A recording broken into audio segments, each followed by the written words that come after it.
What's up guys, welcome back to FishOfHex. Today we're going to be doing the requested video of LPS placement within your reef aquarium. Now I'm going to approach this as if I was a beginner. I'm going to talk about the do's and don'ts and some of the things you should take into consideration when adding these corals to your aquarium. So let's go ahead and get started.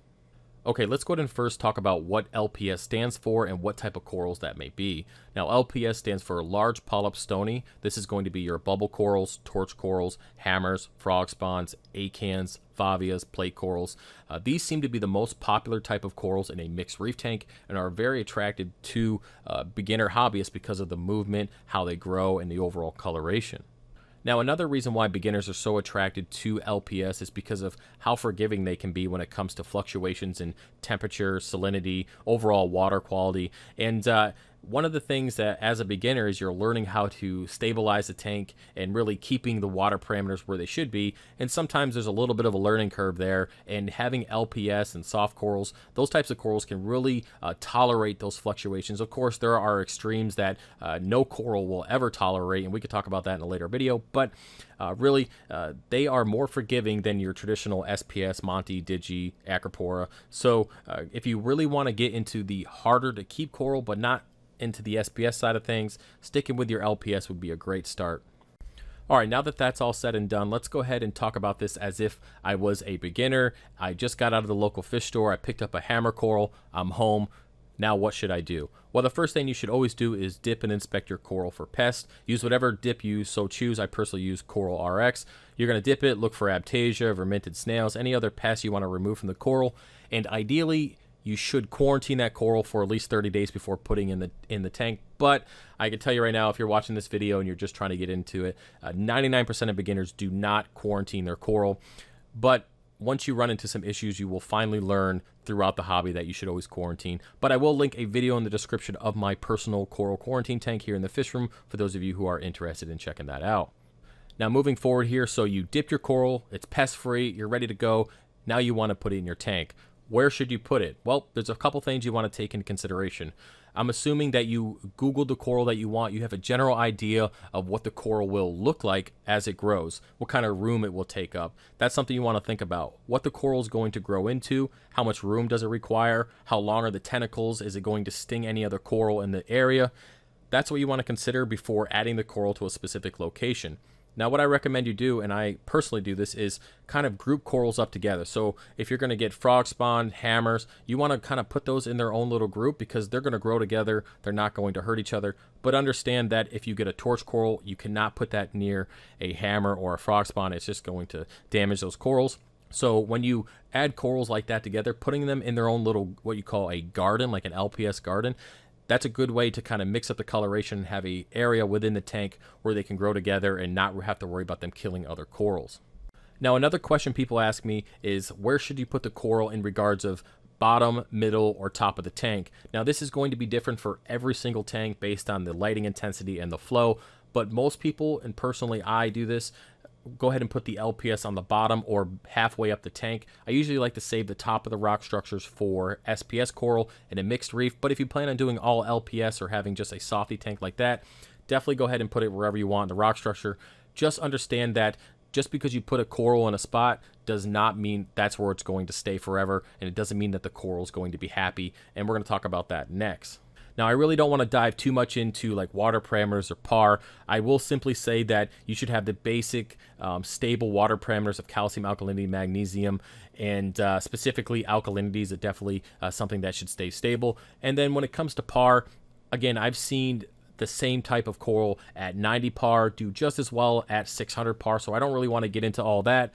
But I will say if you have a tank full of coral and you go ahead and put in a new LPS and that particular coral is not happy, do not, and I'll say this again, do not make any changes to your lighting or your water parameters just to make one coral happy, because you're going to end up pissing off the rest of them and could potentially kill them. So just keep that in mind.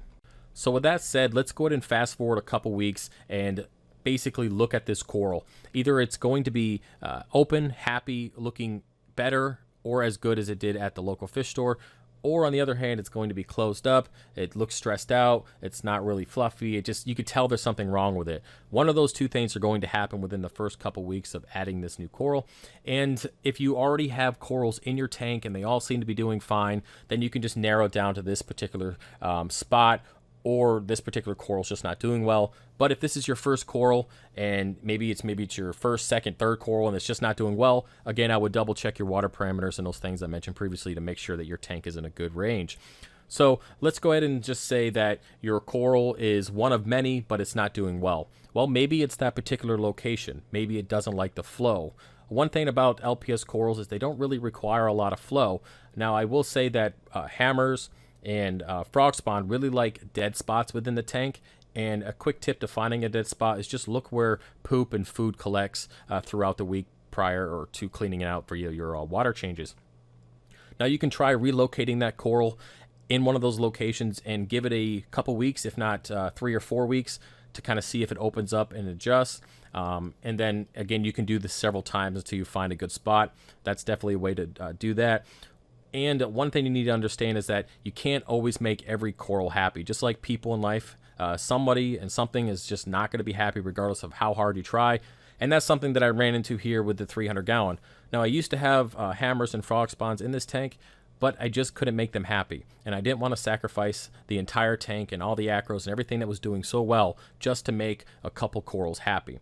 Now, after moving this coral around and you just can't figure out it just not working out, maybe consider swapping it out at the local fish store for something similar.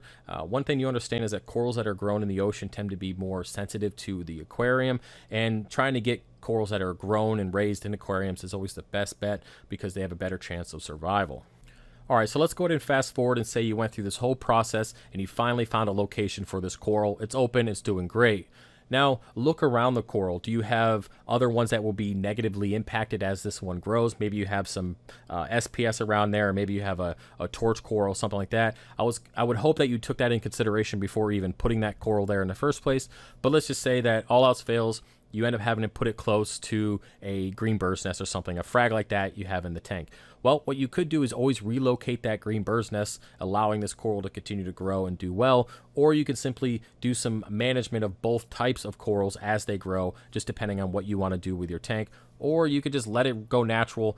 Just understand that LPS will kill the SPS every single time.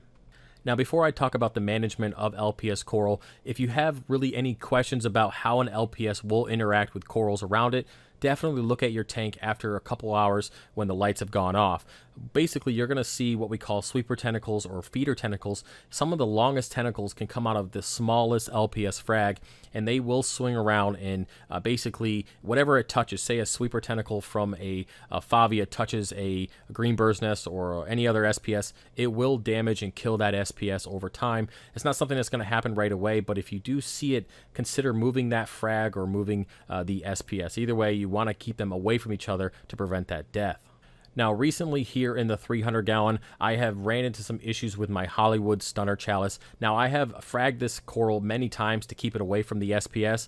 Now, when I originally put that in the tank, I felt that it was a good spot. It was going to look good. It was going to grow outward and plate very nicely. But it just didn't do that with the flow and the type of lighting that I have. And that's just kind of how it is when it comes to LPS placement. Now, because of that reason and the sweeper tentacles, it started killing my red digitata and getting close to the Setosa on the right-hand side. So I went ahead and removed this coral. I cut off a pretty decent frag and relocated it in the other place within the tank, basically in a lower area where it's not going to negatively impact any other corals and can grow just fine. And I went ahead and removed it completely from the rock structure, and that is simply just to save every coral around it, and that's kind of something you'll have to do when it comes to management of these LPS corals. Understand that you can't just go in there and start cutting the coral up because you will potentially kill it.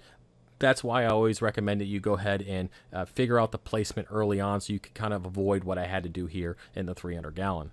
Now, I just want to briefly talk about management of LPS corals.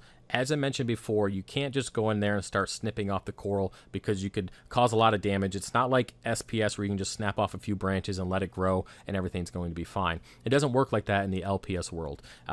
You can go in there, and I've done this before, you could snap off branches with bone cutters when it comes to like hammers and torches and stuff like that, but understand it doesn't always break where you want it to. You end up breaking off the whole colony from the rock structure. I've seen it, I've done it, and it can be a real pain, especially when you're trying to get that colony back onto the rock. And that's why I always recommend planning ahead. Have a, draw a box on a piece of paper, do your rock structure, plan out where you want to put your coral. Or you can just go the other route and just wing it. Throw your coral in there, learn through trial and error like so many of us have, and see what works best for you. And at the end of the day, your main focus is to figure out what place where the coral is going to be its happiest, where it's going to look the best, and then just build around that. So hopefully this video helped you guys out. If you liked it, give it a thumbs up. Don't forget to subscribe for more, and I'll see you in the next video. Later.